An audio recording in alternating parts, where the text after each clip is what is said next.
Buenas tardes con nuestro público y con los que nos están viendo por Facebook.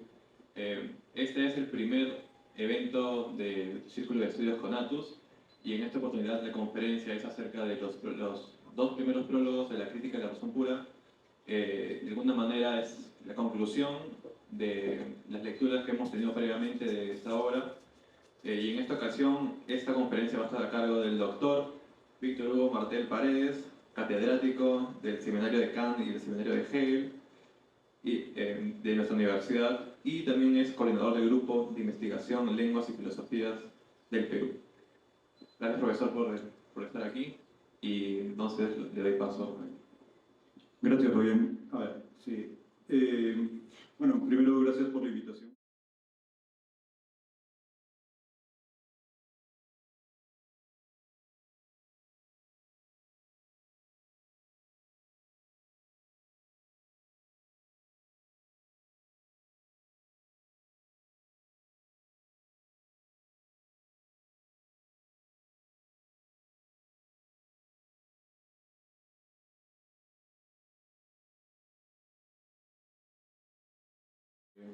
Por si es que daba el tiempo.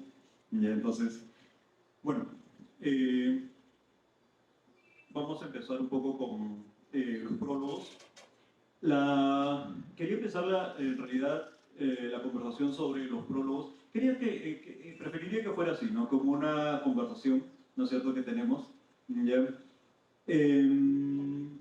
La cuestión es que quería empezar justamente con la diferencia de los dos prólogos, ¿no? Y por qué hay dos ediciones de la crítica de la razón pura. ¿Ya? A ver, la primera cuestión es que en el primer prólogo, ¿ya? Kant no hace referencia en realidad al uso práctico de la razón, ¿ya? Que vendría a darse por la independencia de la razón con respecto al entendimiento, ¿ya? Esa es la cuestión. Y la segunda cuestión, es decir, ¿por qué hay dos ediciones? ¿Ya? Es decir, y esto es justamente también lo que Kant comenta en el segundo prólogo, ¿ya? Es que en el primer prólogo, en realidad, se trata de una explicación acerca de la imaginación, ¿ya? Pero la imaginación en un sentido más lato, ¿ya? Es decir, en un sentido mucho más psicológico, ¿ya? Ahora, la cuestión con esto es que cuando Kant hace una explicación psicológica de la imaginación, en realidad esta imaginación, que vendría a ser una facultad mediadora entre el entendimiento y las intuiciones, termina por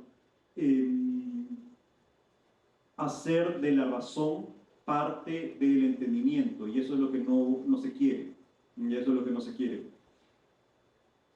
De lo que se trata un poco, entonces, es de liberar a la razón del entendimiento. ¿Ya? Eso es. Entonces, acá en realidad Kant nos da varias claves de cómo se debería leer la crítica. ¿Ya? En primer lugar, reconocer las facultades, ¿no es cierto? Por un lado, la sensibilidad con las intuiciones, el entendimiento, ¿no es cierto?, con los conceptos, y la razón por los principios. ¿Ya? Pero como mediación entre las intuiciones y los conceptos está justamente la imaginación, ¿no es cierto? Eso es. Bien, la cuestión es que, como le dije, en la primera edición Kant hace un desarrollo de la imaginación que es absolutamente psicológico, bastante detallado, que está muy bueno eso, ¿ya? Pero en la segunda edición se limita a hacer una exposición de la imaginación, pero desde un punto de vista silogístico, ¿ya? Es decir, es una demostración silogística. Y como saben todos ustedes, un silogismo en realidad no tiene contenido, ¿no es cierto? Eso es. Entonces, cuando Kant hace eso, lo que en la segunda edición, lo que trata de hacer en realidad es liberar el entendimiento, ¿no es cierto? Liberar el entendimiento de la imaginación. ¿Ya? Eso es un poco. Y es por eso que en el segundo prólogo, en realidad Kant se da cuenta de que si es que no efectúa esta liberación, ¿ya? De la razón, no es posible que la razón tenga otro uso además del especulativo. ¿Ya? Y eso es una cuestión súper interesante y súper importante que también la podemos discutir, y es que Kant persiste en el dualismo, ¿ya? En el dualismo. Entonces, hay un dualismo entre el mundo trascendental, ¿ya? Y el mundo empírico. ¿Ya? Eso. Mm, pero eso le sirve a Kant justamente para argumentar de que la moral no depende de factores epistemológicos, sino de factores trascendentales y trascendentes. ¿Ya? Trascendentes en el sentido de que la moral justamente depende de cosas que no pueden ser conocidas ni estudiadas, ¿no? Es decir, la moral depende de lo incondicionado, de los incondicionados, que solamente pueden ser conocidos, pero que no pueden ser, perdón, solamente pueden ser pensados, pero no pueden ser conocidos. ¿Ya? Eso es. Bien, entonces creo que con eso podríamos empezar ya la lectura de los prólogos. Ya solamente vamos a hacer una cuestión panorámica bastante rápida, ¿no? Eh, bien, entonces, empezamos con el primer prólogo.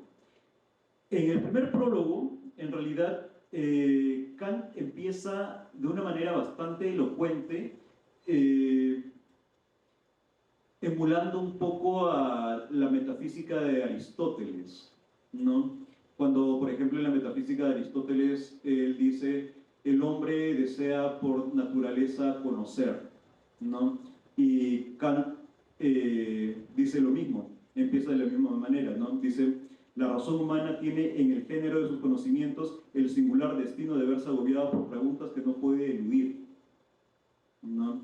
Es decir, el ser humano quiere conocer, ¿no? Eso es. Bien.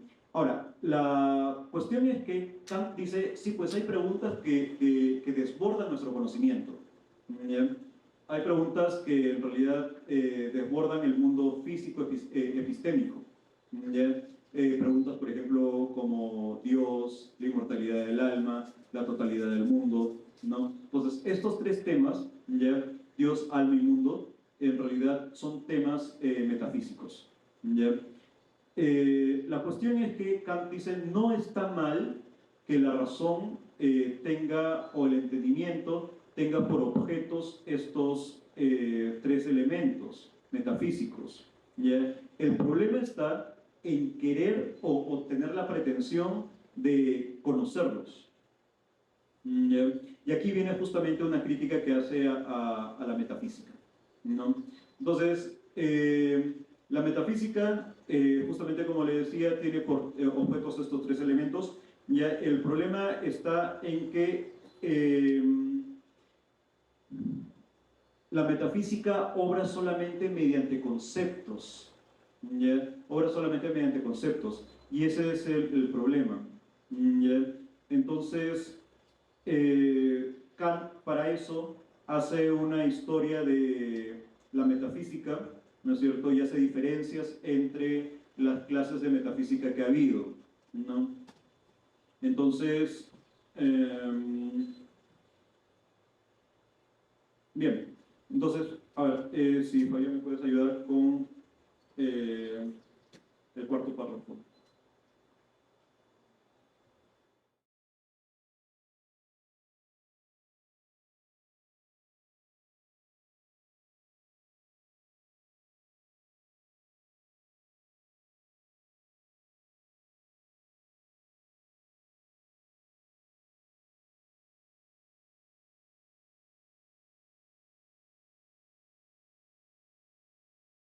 desgarraban de tiempo en tiempo la asociación civil, pero como por suerte eran pocos, no podían impedir que aquellos intentaran reconstruirla siempre de nuevo, aunque sin planes que concordasen entre sí. Una vez en tiempos más recientes pareció ciertamente que a todas estas disputas iban a ponérseles un fin mediante cierta fisiología del entendimiento humano, del célebre Locke, y que iba a decidirse completamente acerca de la legitimidad de aquellas pretensiones. Pero pronto se halló que aunque el nacimiento de aquella presunta reina se deducía del vulgo de la experiencia común, y así su pretensión debía, con justicia, hacerse sospechosa, sin embargo, puesto que esta genealogía, en efecto, se le atribuía falsamente, ella seguía sosteniendo sus pretensiones, con lo cual todo recayó otra vez en el viejo y apolillado dogmatismo. Y de allí en el menosprecio del cual se había querido sacar a la ciencia. Ahora, luego de todos los caminos, según la persuasión corriente, han sido intentados en vano, dominan el hastío y completo indiferentismo, la madre del caos y la noche de las ciencias, pero a la vez el origen o al menos el preludio de una próxima regeneración y esclarecimiento de ellas, cuando por un afán mal aplicado se han vuelto oscuras, confusas e inútiles. Muy bien, gracias, Fabián. Entonces, ahí Kant ya nos hace una diferencia entre los tipos de dogmatismo que hay, ¿no? Ahora, en realidad, la metafísica dogmática no está mal, en principio, ¿ya? Algo...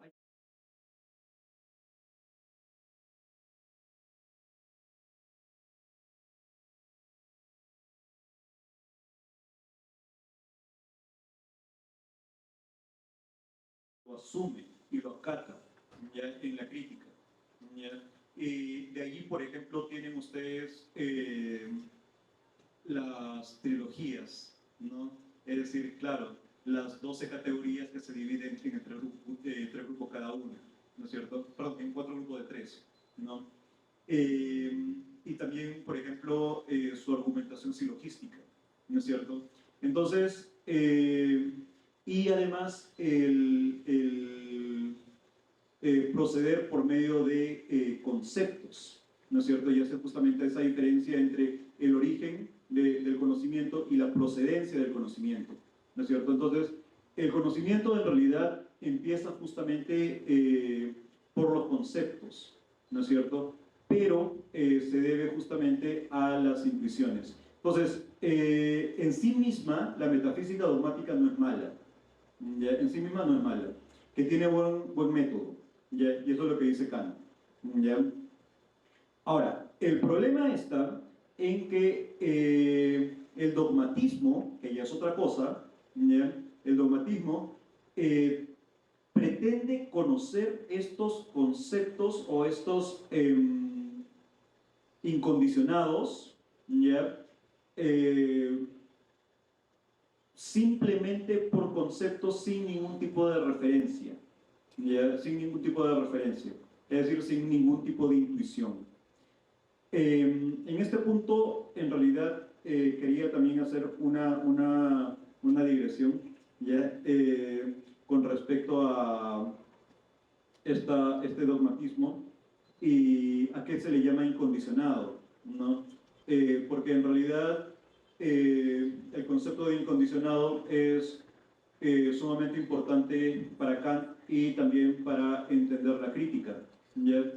Fíjense, el modo como Kant entiende el conocimiento ya es siempre racional, ¿ya?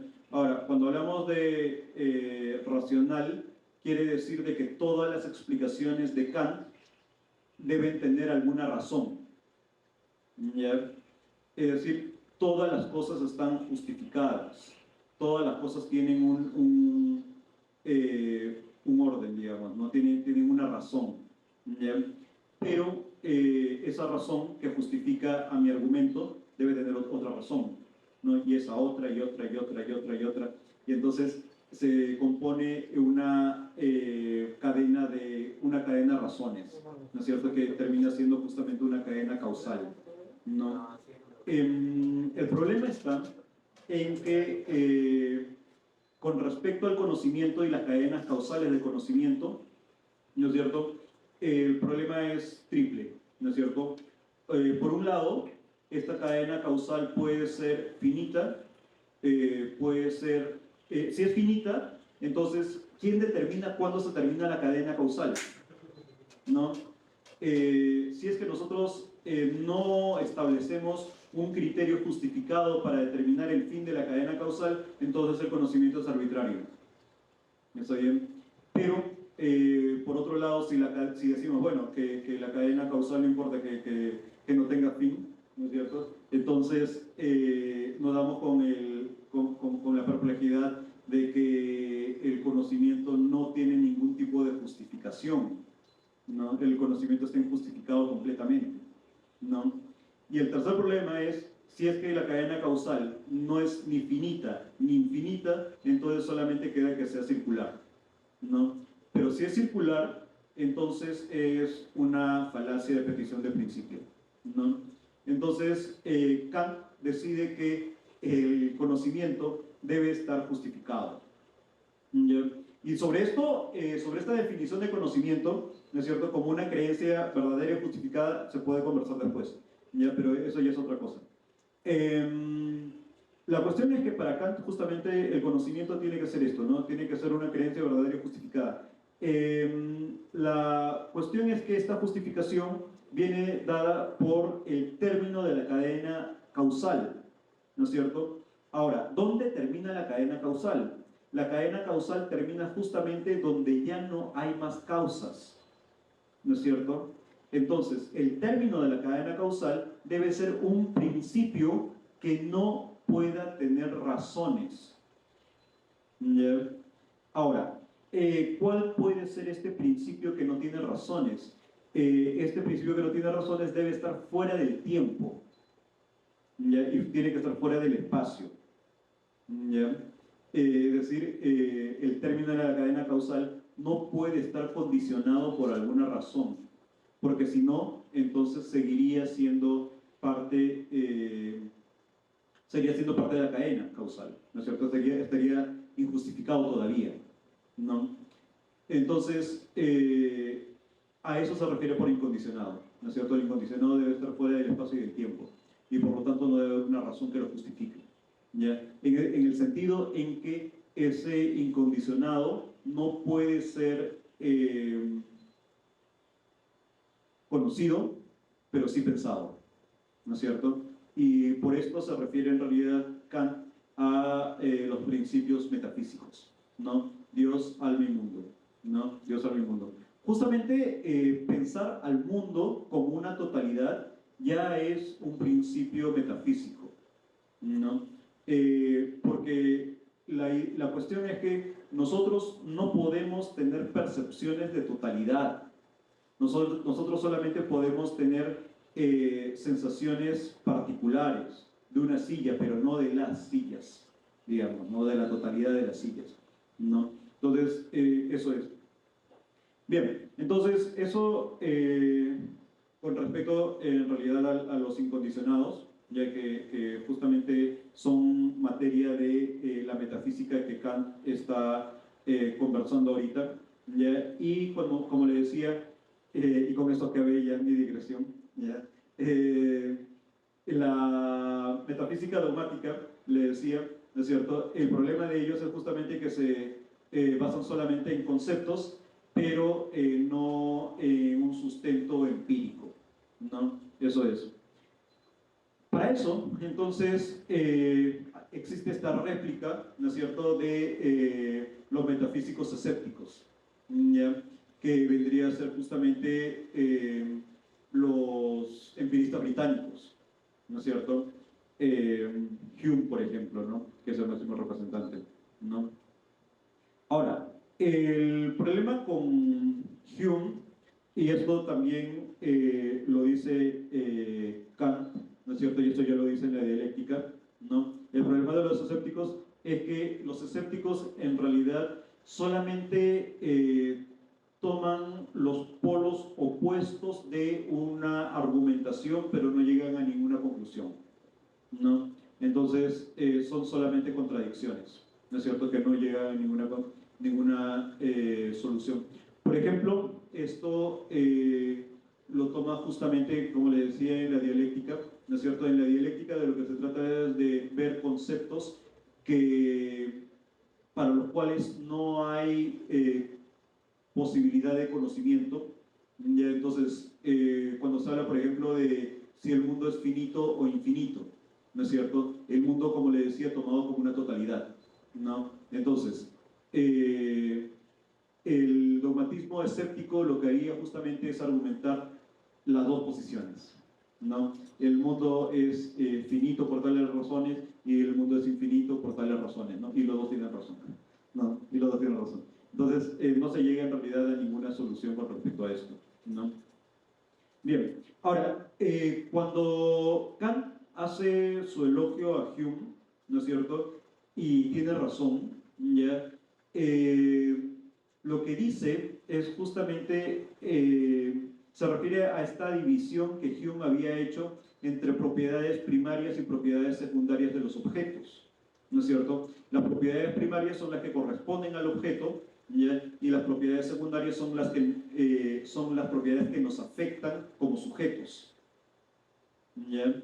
Entonces, con eso en realidad estaba ya anticipando la diferencia entre los números y los fenómenos, ¿no? Porque justamente los fenómenos son solamente la afectación del sujeto por parte de su sensibilidad, pero no se estaba diciendo nada acerca del objeto, ¿no? Eso es. Pero el problema nuevamente es que Locke no desarrolla esta distinción, ¿no es cierto? Y nuevamente recae en el dogmatismo, ¿no es cierto? Que vendría a ser justamente la metafísica. ¿Ya? Ahora, lo que Kant dice es que deberíamos partir justamente de una crítica, ¿no es cierto?, eh, a la razón pura. ¿Ya? Es decir, en la crítica del modo en como nosotros conocemos. ¿Ya? Y en esto consiste justamente el giro copernicano. ¿Ya? Bien, entonces, el siguiente párrafo, por favor, Fabián.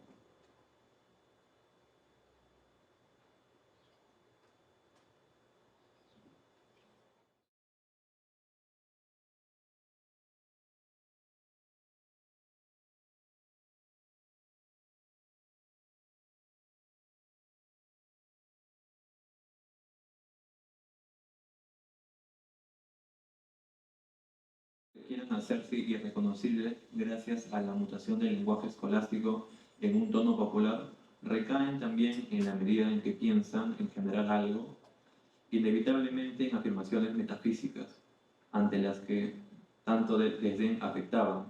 No obstante, esta indiferencia que acontece en medio del florecimiento de todas las ciencias y afecta precisamente a aquella cuyos conocimientos, si se estuviesen disponibles, serían de todos los conocimientos posibles, aquellos a los que uno estaría menos dispuesto a renunciar.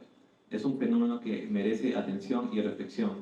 Es manifiesto que no es efecto de ligereza, sino de la madura facultad de juzgar propia de la época que no se deja entretener más con un saber ilusorio, y es una exigencia planteada a la razón, de que ésta vuelva a emprender la más fatigosa de todas sus tareas, a saber, el conocimiento de sí, y, y de que instituya un tribunal de justicia que le asegure en sus pretensiones legítimas, y que por el contrario pueda despachar todas las arrogancias infundadas, no mediante actos de autoridad, sino según sus leyes eternas e invariables. Y este tribunal no es otro que la crítica de la razón pura misma. Bien, entonces, gracias, Fabián.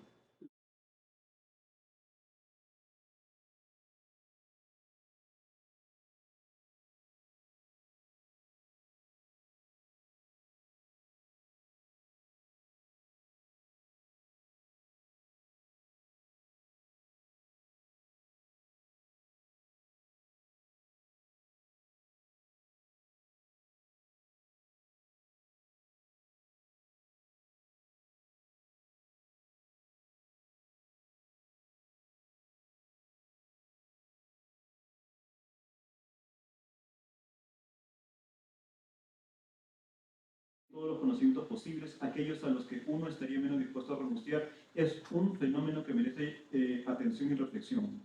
Es manifiesto que no es efecto de la ligereza, sino de la madura facultad de juzgar, ¿no? Entonces, acá hay varias cosas, ¿ya? La primera cuestión, como les decía, y justamente Urteilskraft está también subrayado en el original, ¿no? Y también en la traducción de Caimi, es justamente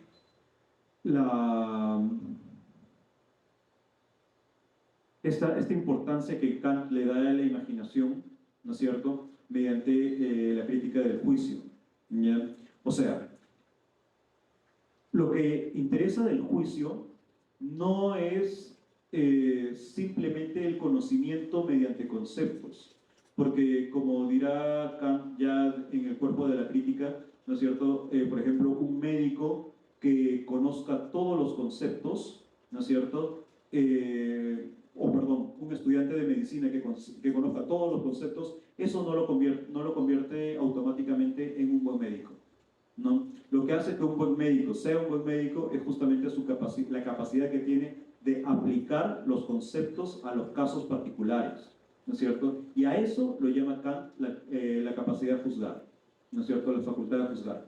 Entonces, de ahí viene otro concepto que es importante para Kant, ¿ya? La de la trascendentalidad, ¿ya?, que es diferente a lo trascendente, ¿ya? Entonces, cuando se refiere a lo trascendente, se está refiriendo a lo incondicionado, ¿no?, lo que no puede ser conocido, pero sí pensado, ¿no?, a lo que corresponde a la metafísica, ¿ya? Pero trascendentalidad, ¿ya?, se está refiriendo más bien a aquello cuyas condiciones ontológicas y epistemológicas se deben justamente a su apriorismo. O sea, que en realidad el mundo o los objetos del mundo están condicionados por factores a priori subjetivos, ¿no?, que son inmanentes al sujeto, ¿ya? Eso es. Entonces, lo trascendental, ¿ya?, justamente se demuestra no mediante conceptos, sino que se demuestra en la práctica, ¿ya? Es decir, que la constitución de los objetos viene dada por condiciones trascendentales, es decir, que están en el sujeto, ¿ya? Eso es, ¿ya? Entonces, por ejemplo, si quisiéramos demostrar que existen las categorías, no como conceptos trascendentales, entonces lo que tenemos que hacer es mostrar sus efectos, los efectos de las categorías en la realidad, ¿no? Es así como se demuestran los conceptos trascendentales, ¿ya? Entonces, la trascendentalidad consiste justamente en el vínculo que existe entre los conceptos y las intuiciones, ¿ya?, en el vínculo que existe entre las categorías y los fenómenos empíricos, ¿ya? Entonces, esa es una demostración trascendental, ¿ya? Entonces, la trascendentalidad tiene que ver justamente con la incidencia de los conceptos en el mundo, ¿ya? Eso es. Entonces, justamente cuando Kant pide que se haga una crítica de la razón pura, es decir, que la razón se examine a sí misma, ¿no es cierto?, lo que está buscando es justamente una demostración trascendental de sus propios conceptos, es decir, cómo es que sus conceptos afectan al mundo, es decir, cómo es que los objetos están constituidos por las condiciones de conocimiento del sujeto. Eso es lo que está pensando, ¿ya? Eso es lo que está diciendo. Bien, pero Kant nuevamente dice, esto no se puede hacer al azar, ni porque sí, sino que tiene que hacerse según principios, ¿cierto? Ahora, estos principios, ¿cuáles pueden ser? ¿Cuáles pueden ser? Para Kant, estos principios justamente dependen de los incondicionados, ¿ya? De los incondicionados. Como les decía, el conocimiento tiene que estar justificado, ¿no es cierto? Y la justificación del conocimiento debe depender de algo que ya no pueda depender de una razón. ¿Ya? Depender de una razón. Bien, entonces esos son los principios del conocimiento.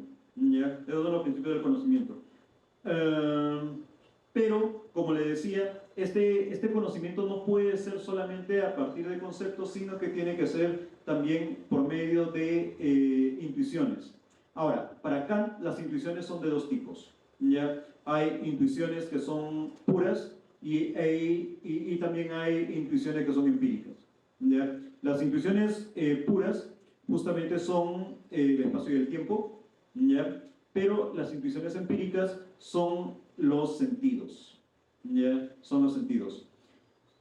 Entonces, lo que dice Kant es que estas intuiciones empíricas tienen una relevancia dentro de la crítica que no se puede obviar, ¿ya? Y es que justamente estas intuiciones empíricas, ¿no es cierto?, son lo que permite la demostración de los conceptos trascendentales. Es decir, los conceptos trascendentales solamente existen para que puedan ser aplicados a intuiciones empíricas. No existen por otra razón. ¿Ya? Y en eso consiste justamente su método. ¿Ya? Ahora, a ver, nos vamos hasta A15, cuando Kant habla acerca de su método.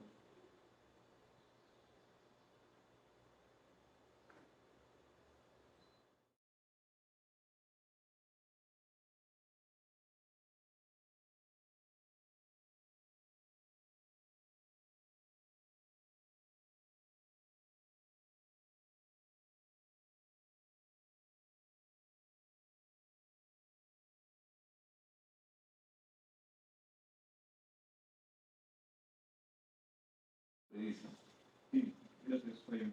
Entonces, a ver, esta...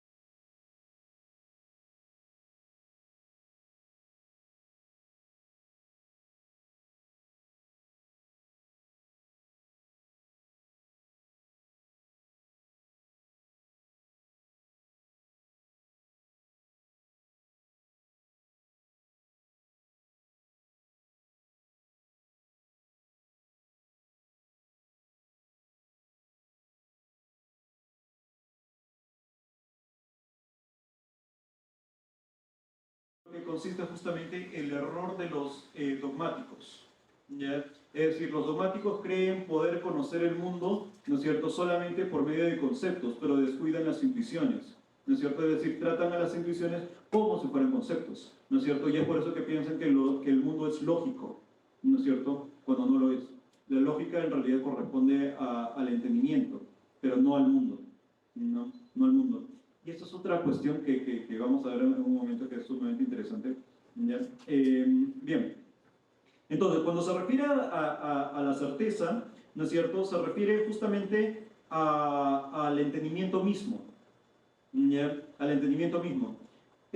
Hablando de esto, justamente le decía, les había preparado justamente la diferencia que existe entre la verdad y la certeza, ¿no es cierto? Porque este también es un problema kantiano, ¿saben? En realidad, a mí me interesa mucho, justamente cuando dicto el seminario de Kant, ¿no es cierto?, que se hagan las críticas, ¿no? Lo que pasa es que a partir de las críticas de la gente es que puedo hacer mis artículos. Claro, lo que pasa es que una de las críticas que me hicieron es justamente que Kant es infalible, ¿no? Claro, y tiene razón, ¿no es cierto? Es decir, porque cualquier crítica que se le haga a Kant, ¿no es cierto? Por ejemplo, la crítica más común que se le hace a Kant es la de Russell, ¿no es cierto? Es decir, por ejemplo, Kant está usando una lógica aristotélica, por ejemplo, ¿no es cierto?, al momento de hacer su tabla de categorías, ¿no es cierto? Y usa una lógica aristotélica de predicados, ¿no es cierto? Entonces todavía no existía esta lógica que es lógica formal, ¿no es cierto? y esta cuestión. O, por ejemplo, que usa la matemática para la demostración de la estética, ¿no es cierto? Pero usa la matemática euclidiana, ¿no es cierto? Todavía no existía la matemática no euclidiana, ¿no? Entonces, la crítica usualmente que se hace, como le decía, es la misma crítica de Russell, ¿no es cierto? Consiste en que, bueno, Kant se sostenía sobre la ciencia de su época para demostrar la existencia de la filosofía crítica. ¿Ya? Ahora, lo que se responde a esto es bastante sencillo, ¿no? Es que la ciencia no es un argumento demostrativo, la ciencia es una conclusión, ¿no es cierto? Es decir, la existencia de la ciencia se debe a los principios categoriales trascendentales y no al revés, ¿no es cierto? No es la ciencia la que da existencia a los principios trascendentales, sino que los principios trascendentales le dan existencia a la ciencia. Entonces, si la ciencia cambia, si la ciencia evoluciona, si la ciencia muta, eso en realidad no afecta en ningún modo a los principios trascendentales kantianos. ¿Ya? Porque las mutaciones de la ciencia lo único que nos indican es que el mundo cambia, ¿no es cierto? Y el mundo cambia precisamente porque hay nuevos descubrimientos empíricos, ¿no es cierto? Y hay nuevos descubrimientos empíricos justamente porque las sensaciones que nosotros recibimos ya no dependen de nosotros, ¿no es cierto? Entonces la ciencia cambia, por supuesto, ¿no es cierto? Pero el principio que posibilita el conocimiento científico no cambia, permanece inalterado, ¿no es cierto? Entonces, si se quisiera hacer una crítica a Kant, no hay peor argumento que un argumento empírico. ¿Ya? No se puede cuestionar a Kant desde premisas empíricas. ¿Ya? Y en eso se basa justamente en la crítica que se le hace acerca de su infalibilidad, ¿no es cierto? De su infalibilidad. Entonces, el problema es ese, ¿no es cierto? ¿Cómo reconocer o cómo se puede solucionar el problema de la infalibilidad kantiana? ¿No es cierto? Haciendo una diferencia, nuevamente, ¿no es cierto? Justamente, como le decía Shakespeare, ¿no es cierto? En el Rey Lear, yo te mostraré las diferencias, ¿no? La diferencia justamente se da entre la certeza, ¿ya? Y la verdad kantiana, ¿ya? Entonces, la certeza se da en un nivel trascendental, la verdad se da a un nivel empírico de enunciados, ¿ya? De enunciados, enunciativo. Bien, pero eso ya es para otra conversación. ¿Ya? Ahora, lo que me interesa justamente, y esa es otra digresión, ¿ya? Vamos a regresar al texto. Justamente ¿a qué se refiere entonces Kant cuando habla de certeza? ¿No es cierto? Cuando habla de certeza, se refiere justamente a las condiciones de posibilidad del conocimiento, ¿no es cierto? Y que estas condiciones de posibilidad de conocimiento dependen de la subjetividad humana. ¿Ya? La subjetividad humana. Y para eso, ¿no es cierto?, hace justamente nuevamente dos diferencias. ¿Ya? Eso está en A17.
esa es la primera cuestión, ¿no es cierto?, acerca del entendimiento, ya cuando habla de la certeza. Y entonces, cuando habla de la certeza, ¿no es cierto?, está refiriéndose justamente a los objetos del entendimiento, ¿no es cierto?, y por otro lado a las condiciones de posibilidad del entendimiento, ¿ya?, del conocimiento de las cosas, ¿ya?, que en realidad dependen justamente de las categorías, ¿no?, las categorías. Entonces, eso con respecto a la certeza. Ahora, fíjense, la cuestión es que, y esto, como decía Fabián junto con Kant, ¿ya?, que en la analítica se resuelve este problema de la certeza, ¿no es cierto?, hablando de la diferencia entre los objetos del conocimiento y las condiciones del conocimiento, ¿no es cierto?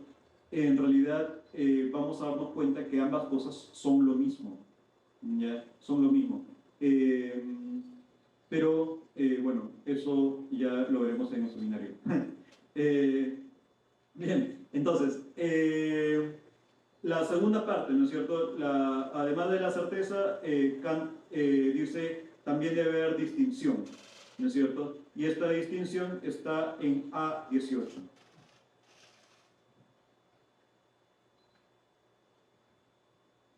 Finalmente, por lo que atañe a la distinción, el lector tiene el derecho de exigir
Dice, la lógica aristotélica es la ciencia perfecta, ¿no? Y cualquier añadido que nosotros le hagamos a esto, es decir, la lógica actual, por ejemplo, ¿ya?, es en realidad solamente capítulos psicológicos acerca de la diversidad de la potencia cognitiva, ¿ya? Eso es, ¿ya?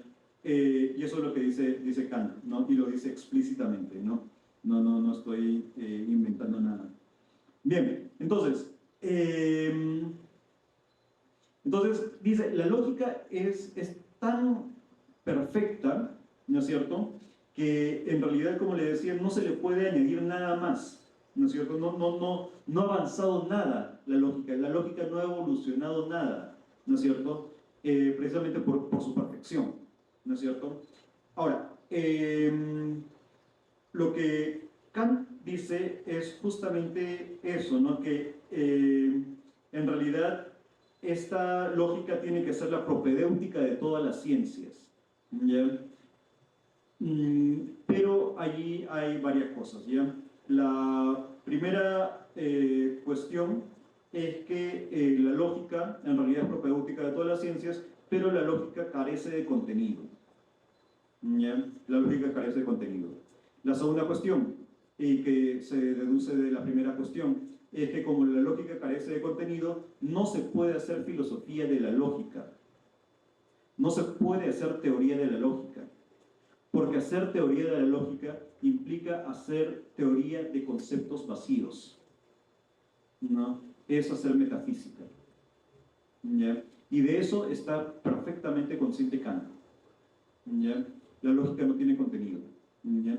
Eso es, y por lo tanto no se puede hacer teoría de ella, ¿ya? Y eso lo dirá muchísimo después, ¿no es cierto? Wittgenstein, ya en el Tractatus, ¿ya? Y lo dice como si fuera una novedad, ¿no? Pero bueno, la cuestión es que esta lógica, ¿no es cierto?, tiene que ser la antesala de todo el conocimiento. Ahora, en este segundo prólogo, Kant además nos hace la advertencia de que hay dos formas de usar la razón, ¿no es cierto? El especulativo, que es el que corresponde a la crítica de la razón pura, y el práctico, que es el que corresponde a la crítica de la razón práctica, ¿ya? Es decir, la moral, ¿no? La moral. Bien, ahora, esta distinción es sumamente interesante y sumamente importante, ¿ya? Porque justamente este es el motivo por el que Kant hace una nueva edición, ¿ya?, de la crítica de la razón pura, ¿ya? Como le decía, para liberar el entendimiento, ¿no es cierto? Para que la razón tenga otro uso además del especulativo, ¿no es cierto? Eso es, ¿ya? Y este otro uso es justamente el moral, ¿ya? Ahora, la cuestión es, ¿por qué hay que dividir a la razón? ¿Ya? ¿Por qué hay que dividir a la razón? El problema que se formula acá, ¿no?, es justamente, bueno, eso es algo que siempre digo ya y que, bueno, voy a seguir diciéndolo, el problema de la acción, no, el problema de la acción. El problema es que mediante la razón especulativa o la razón especulativa no tiene razones suficientes para motivar una acción en el ser humano, ¿no? Por ejemplo, del hecho que yo les diga esto es una computadora, de allí no se deduce una acción que ustedes vayan a hacer, ¿no?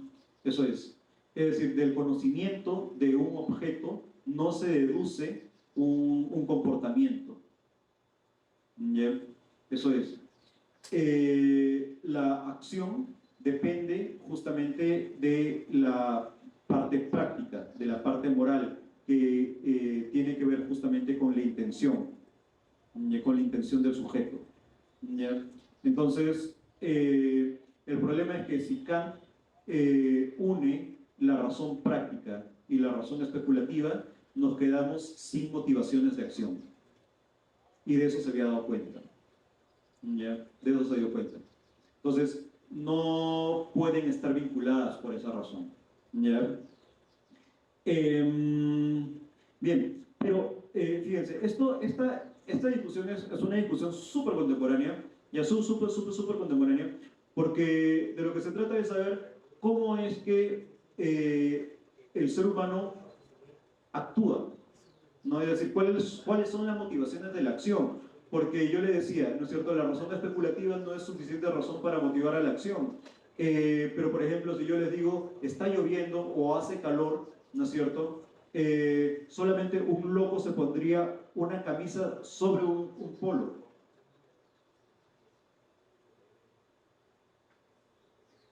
¿No? Entonces,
intencionalidad, es decir, implica justamente una deontología del lenguaje, ¿ya? Y cuando nosotros decimos que hay una deontología del lenguaje, entonces nos estamos refiriendo también a actos constitutivos, ¿no? Por ejemplo, cuando nosotros hacemos una promesa, ¿no es cierto? O cuando damos una orden, ¿no es cierto? Entonces, cuando nosotros hacemos una promesa, por ejemplo, ya estamos articulando el mundo, ¿no? Porque no solamente estamos comprometiéndonos a una acción, ¿no es cierto? Sino que también estamos estructurando el mundo y cómo es que este funciona, ¿no? Eso es. Entonces, pero esto, como le decía, ya es conversación de otra mesa, ¿no? Bien, eso. Entonces, en este segundo prólogo, Kant hace justamente esta distinción entre lo especulativo y lo práctico, ¿ya? Justamente pensando en que debe haber motivaciones para la acción, ¿es cierto? Y que esta motivación para la acción no puede ser especulativa. Ahora, el problema es este, ¿ya? ¿Por qué separar? O sea, igual que el Rey Lear, ¿no es cierto?, cuando nos mostraba las distinciones, ¿no es cierto? O que el segundo Wittgenstein, ¿no es cierto?, también nos mostraba las distinciones, ¿no es cierto? ¿Por qué mostrar las distinciones? ¿No? ¿Por qué? Porque en realidad, fíjense, y esto ya es una crítica que le hacen, por ejemplo, los filósofos de la sospecha a Kant, ¿no es cierto? Por ejemplo, Nietzsche o Marx o Freud, ¿no es cierto?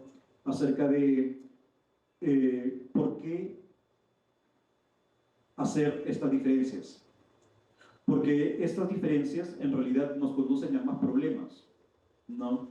O sea, yo les dije, bueno, Kant hace la diferencia entre razón especulativa y razón práctica, porque si nosotros subsumiéramos a ambas, en realidad nos quedaríamos sin motivaciones de la acción, ¿no? Porque la razón especulativa no tiene causas suficientes para motivarnos una acción.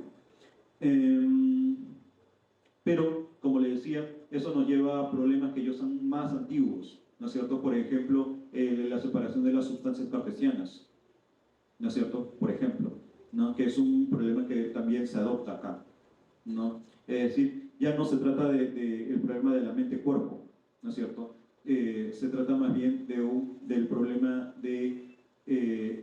la, de la moral y el mundo empírico, ¿no es cierto?, del mundo empírico.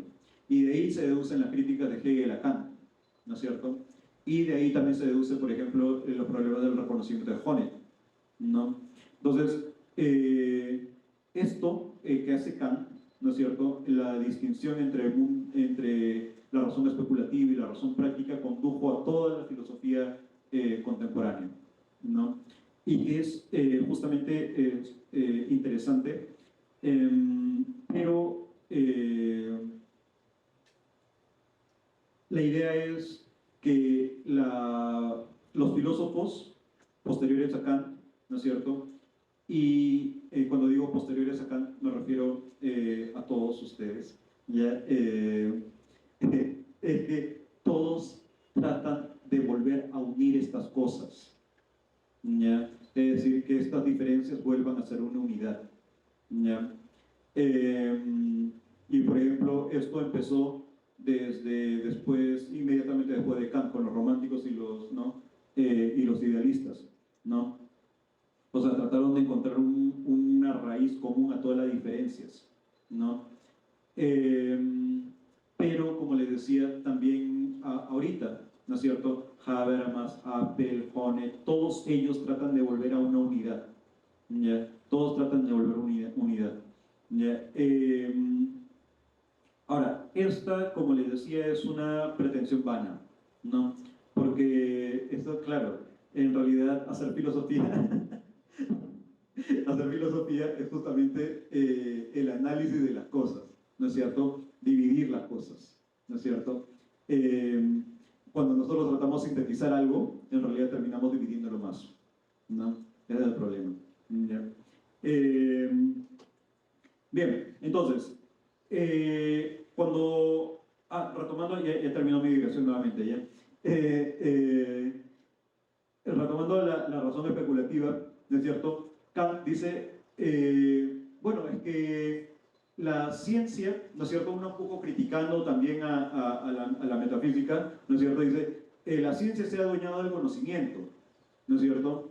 Y eso también lo vemos ahorita, ¿no es cierto? Por ejemplo, cuando es que se ha hecho de sentido común, ¿no es cierto? Se ha hecho de sentido común que pensar que esto o esto es un objeto, ¿no?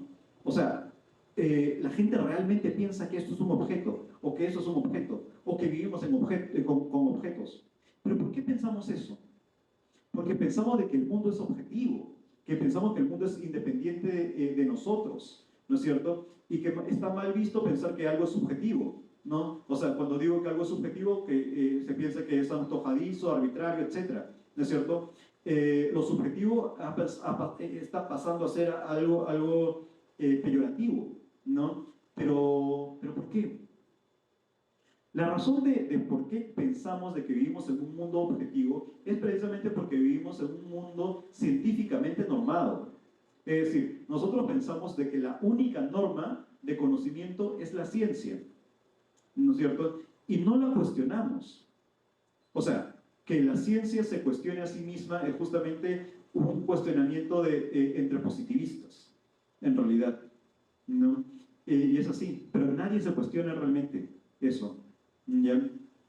Entonces, Kant dice, bueno, es que la ciencia se ha adueñado del conocimiento, ¿no es cierto?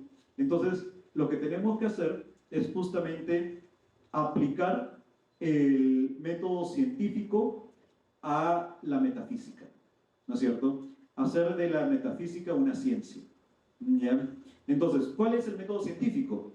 Es lo que nosotros conocemos ahorita como el método hipotético deductivo, ¿no es cierto? Es decir, no el método inductivo de recolección de casos particulares, porque sabemos que eso es un error, ¿no es cierto? Y Kant también lo sabía, ¿no es cierto? Porque Kant sabe muchas cosas, ¿no? Entonces,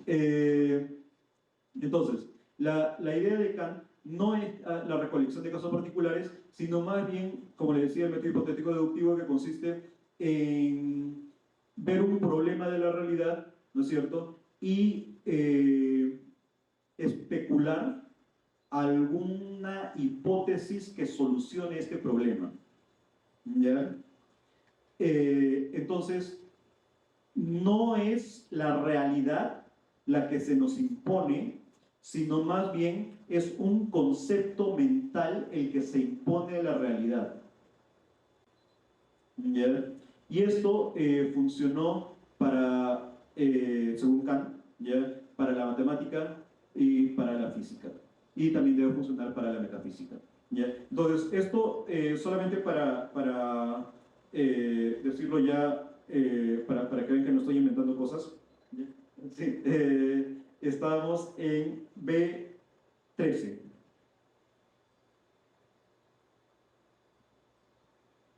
Cuando Galileo hizo rodar con el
Bien.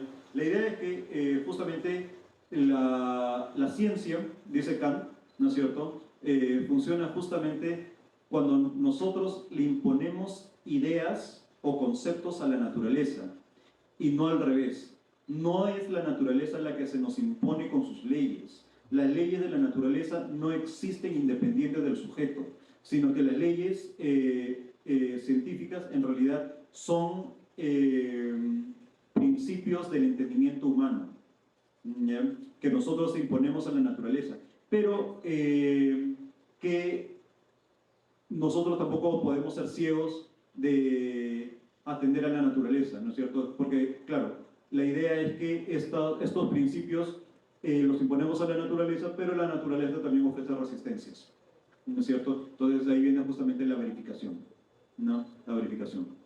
Eso es. Bien, entonces, eso es un poco lo que Kant dice también acerca de la metafísica, ¿ya? Es decir, que la metafísica también tiene que ser un principio, ¿no es cierto?, que sea trascendental, pero precisamente por ser trascendental debe vincularse con intuiciones sensibles, ¿no es cierto? Es decir, las intuiciones sensibles deben ser la conclusión demostrativa de la existencia de principios trascendentales, metafísicos, ¿no? Eso es. Bien, ahora sí.